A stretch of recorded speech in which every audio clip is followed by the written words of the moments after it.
thousands of years ago, in the royal courts of ancient India, a man walked. He walked in with absolute certainty. He believed that he had understood the ultimate reality. He believed that he had known the Brahman. But what followed was not a discussion. It rather was the dismantling of knowledge itself. He was known as Gargya Balaki, a scholar of the Vedas, trained in sacred knowledge, confident in his understanding of existence. He approached King Ajatashatru not as a seeker, but as someone who had come to teach.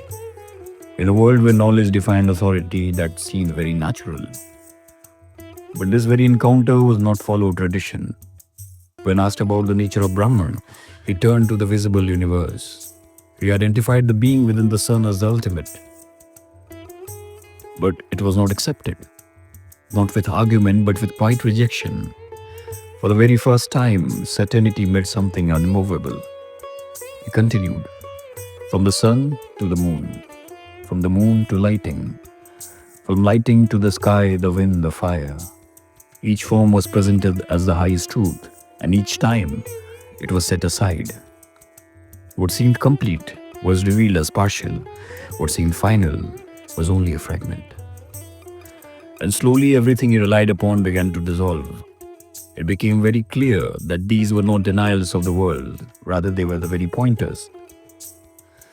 Indications that reality was not in the forms, but in that which made all forms possible.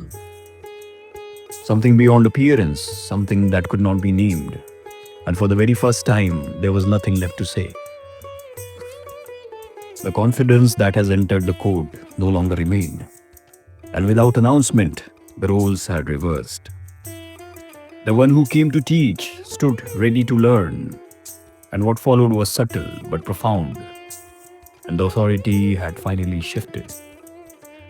Not from a Brahman to a king, but rather from knowledge to realization. Because truth does not belong to words. It belongs only to direct seeking. And yet, no explanation was given. No philosophy, no abstraction. Instead, the king chose to demonstrate. He led the Brahman inward towards a scene that appeared ordinary. A man asleep. The body was present, breath continued. The heart still moved. But the person, the thinker, the experiencer was absent. And this raised a question, simple yet unsettling. Where had he gone?